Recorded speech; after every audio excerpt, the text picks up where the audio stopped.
Hi, ako si Jinrus from BSE 2B. So, isa sa napili kong practice problem ay 5.3. So, ito yung ating given problem. X and Y are independent normal variables with expected value of X is equal to 2, variance of X is equal to 5, E of Y or yung expected value of Y is equal to 6, then variance of Y is equal to 8. So, determine the following. First, letter A is expected value of 3x plus 2y. Then B is V of 3x plus 2y. Then P of 3x plus 2y, 18. Then P of 3x plus 2y less than 2, 28. So, letter A muna sasagutan natin. So, ito yung given. We have here expected value of 3x plus 2y. So, ito times lang natin ito dito. I-distribute natin itong expected value dito. Para makuha natin yung value na hinahanap natin. So, magiging 3e of x plus 2 then e of y, expected value of y. So, ano nga ba yung expected value of x? So, we have here given 2 plus 2. Then, sa y naman, we have here 6. So, times lang natin, 6 plus 2 times 6 is equal to 12. So, we'll give you an answer of 18. So, dito sa expected value for 3x plus 2y, meron daw yung 18. Ayan. So, letter B naman, let's proceed to B. So, variance of 3 for 3x plus 2y. So, this should be a capital letter. Ayan.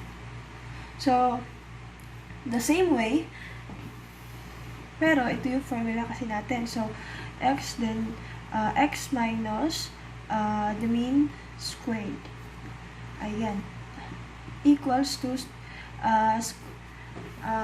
squared of squared for standard deviation.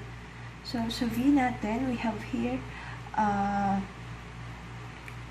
this. So, 2 minus 5, that will give you a 3. So, squared. Ayan. Then, V of x plus 6 minus 8. 6 minus 8 or 8 minus 6 will give you a 2. So, 2 squared, then V of y will give you a 9 times V of x is equal to 5 plus 2 squared is equal to 4. Then, V of y is equal to 8. So, 9 times 5 is equal to 45 plus 4 times 8 is equal to 32. Will give you a 77. So, 18 at saka 77 yung sagot natin for letter A and letter B. So, let's proceed to letter C. So, the probability for 3x plus 2y less than to 18. So, yung alam natin yung linear contribution or combination ng dalawang independent variable na to ay also yung normal in nature of x and y. So, normal yun. So, which means 3x plus 2y 3x plus 2y is equal to the neutral for 18. Yun nakuha natin sagot kanina, which is 18, then 77. So, yung P of 3x plus 2y to 18, which will equal to 0.5. So, yung 0.5 na yan, from the symmetry yan. From the symmetry. So, di ko na-explain dahil napaka-basic lang yan. Then, letter D naman, we have here a P of 3x plus 2y, then 28. So, gagamitin natin dyan yung formula for z. So, yung assume natin na yung z is equal to 3x plus 2y minus yung 18. So, yung 18 na yan is galing dun sa expected value of x and y. So, 18 over square root of 77. So, P of 3x, ayan, copy lang natin ito, 3x plus 2y, 28. This, ayan, so square root of 77. Then, 3x plus 2y minus 18 So, 28 is less than this. 28 over 18 over 77. So, P of 3x plus 2y, 20. So, kakalki mo yan, will give you a z is equal, or z is less than to 1.14. So, ang value nito sa ating z table, we have 1.14, so 0.8729 yung value niya, or 0.873. Ayan, so pangalawa naman ay, then yung second practice problem na napili ko ulit is 5.4. So ito yung given problem. A plastic casing for a magnetic disc is composed of two halves. The thickness of each half is normally distributed with a mean of 2 millimeters and a standard deviation of 0.1 millimeter. So, and the halves are independent. So the first question here is determine the mean and standard deviation of the total thickness of the two halves. So, ayan muna yung sasagutin natin. So, ayan. So, let random variable, yung x and y, represent yung half of thickness, o yung half thickness of yung plastic casing for magnetic disc. So, the total, so this is for letter A. So, the total thickness of the disc is T is equal to, so T represent or stands for thickness, x plus y. So each half is normally distributed with a mean of U of y is equal to 2 mm. So nasabi naman dito na normally distributed. So meaning to say, same yung value na for x and y. So yung variance naman natin, variance for v and for vy is also the same, which is 0.1. So 0.1 squared mm. So yung tanong dito is determine the mean and standard deviation of the total thickness of the two halves. So dito muna tayo sa mean. So the mean for total thickness, we have E of thickness is equal to E of expected value for x plus y. Will give you a E of x plus E of y.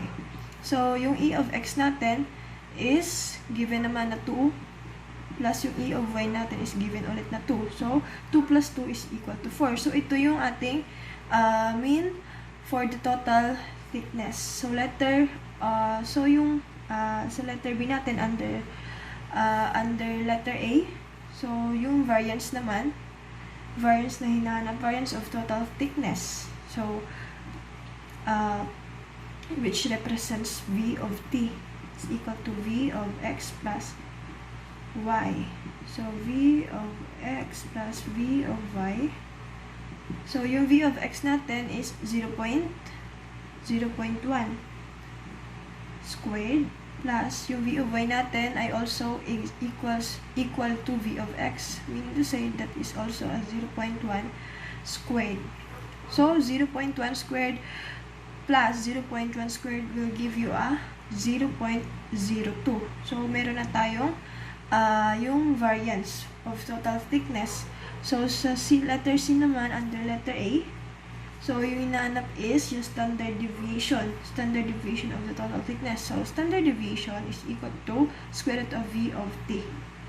So standard deviation of, yung V of T natin is itong nakuha nating 0.02. So lagay lang natin dito. So square root of 0.02 is equal to 0.1414 and so on. So ito, letter C for under letter A. So dito naman tayo sa letter B. So, under pa rin siya ng 5.4. The question is, what is the probability that the total thickness exceeds 4.3 millimeters? So, calculate natin yung probability na yung total thickness exceeds 4.3. So, this is for letter B. that will formula for P of T, total thickness, exceeds daw, kaya greater than 4.3, or probability of thickness that exceeds 4.3 mm. So, ganun siya basahin. Is equal to P. Ganun pa rin same process na ginawa natin kanina sa 5.3. So, P of x plus y minus yung e natin na nakuha, yung x plus y, not e of x plus y, then over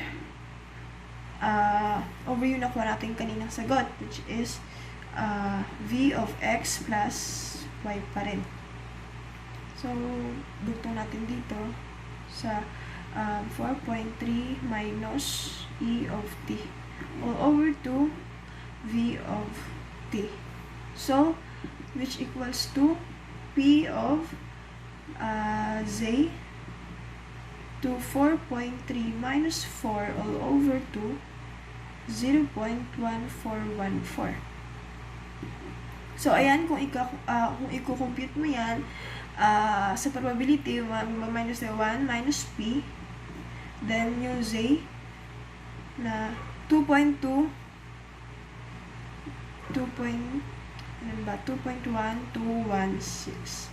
equals to 1 minus 2.1216.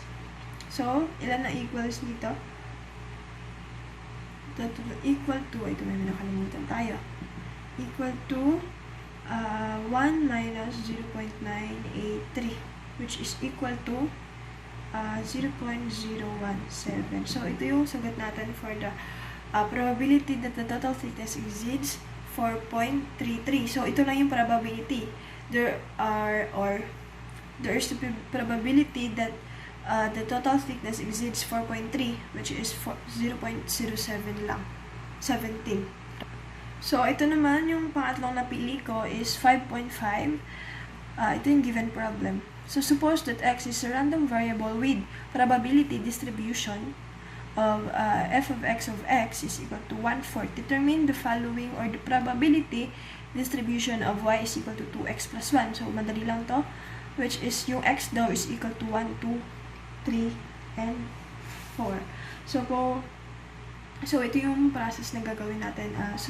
Suppose natin the x is variable with probability. So, ito na yung given natin kanina na f of x is equal to 1/4. Sulat lang natin ulit. Then, yung x natin, which is equal siya sa 1, 2, 3, and 4.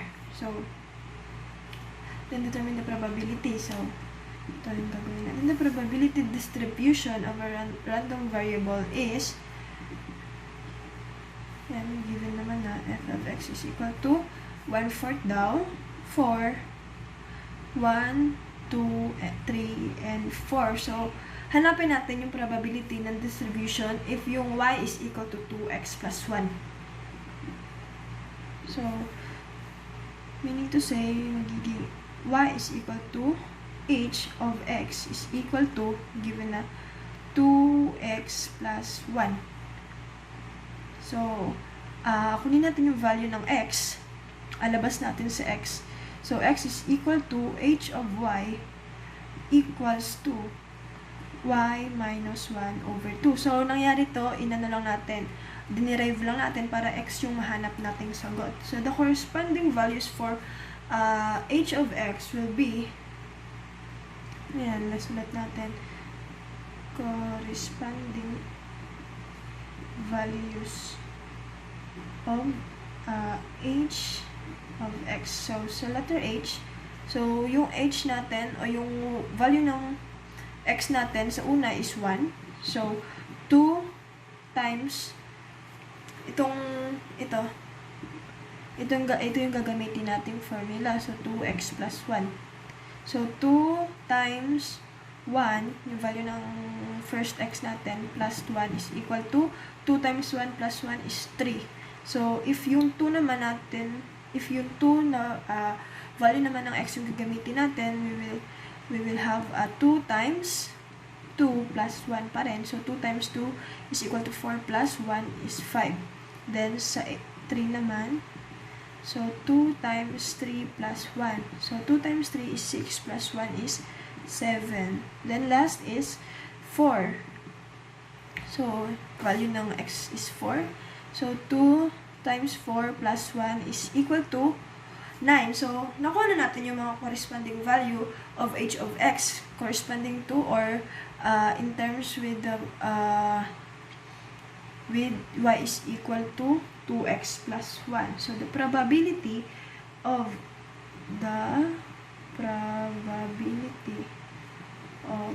y is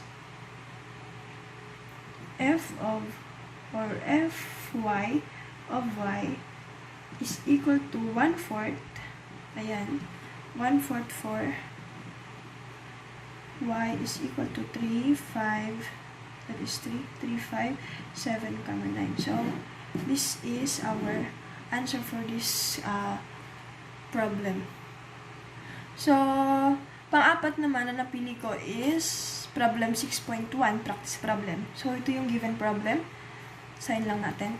PVC pipe is manufactured with a mean diameter of 1.01 inch and a standard deviation of 0.003 inch.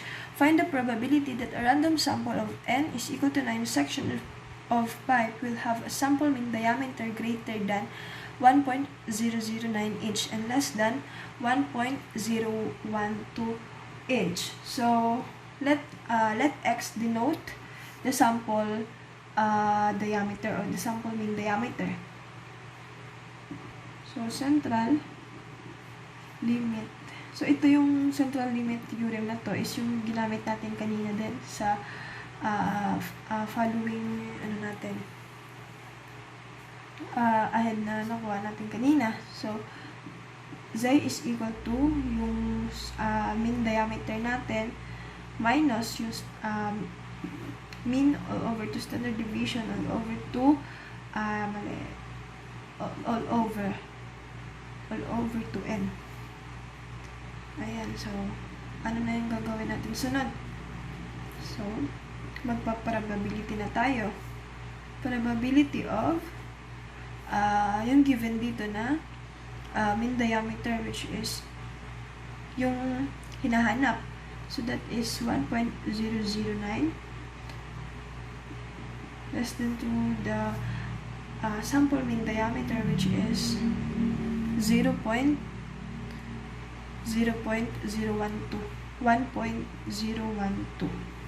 equals siya sa p of 1.009 minus yung mean natin all over siya sa standard deviation over sa square root of n. Then, ganun pa rin mean diameter minus mean all over 2 standard deviation all over square root of n. Then 1.012 minus mean all over 2 standard deviation over siya sa square root of n. So, ano mangyari dyan? So, alam natin na itong value na to is equal lang din siya dito. So, i-rewrite lang natin para mas maganda. Ayan. Over to n. Then, z 1.012 minus over to standard over square root of n. Ay, ayan. Equals just a p of negative 1 less than to the z and less than to the 2. So, may nakuha na tayong sagot pero hindi pa dyan natatapos. So, using table 3, so yung table 3 na module, so we get p of 1.009 x 1.012 equals p of negative 1 z 2 equals 2 minus negative 1. So, from table 3, 0.977 minus 0.159 will equal to 0. Ayan, calculate mo na lang, 8186. So, ito na yung sagot para sa 6.1. Ayan, 0.8186. And for my last question, problem, so yung napili ko is, I chose problem 6.4. So, under pa rin ang practice problem. So, here's the given problem. A normal population has mean of 100 and variance of 225. How large must the random sample be if you want the standard error of the sample area labels? So, mahanap natin yung sample number ng observation na yung n is galing nga siya sa sample standard dito na given o standard deviation. So, yung given natin, isusulat lang natin given na standard deviation is 25. And this naman natin, standard of x, deviation. Sample standard deviation is 1.5 and standard deviation, sample deviation is equal to standard deviation all over 2n. Magiging n is equal to standard deviation all over to standard sample standard deviation squared. Ayan. So, therefore, n is equal to, ano ba yung given natin, which is 25 all over sa x na to, so 1.5. So, given is squared, so squared. So, since x is an integral values, meaning to say, ilan ba itong equal dito? 25 all over to 1.5 squared. Ilan ba yan? So, meaning to say, 25 all over 2 square root of 1.5 is equal to 11.11. So, since x is integral values, therefore, n is equal to 12.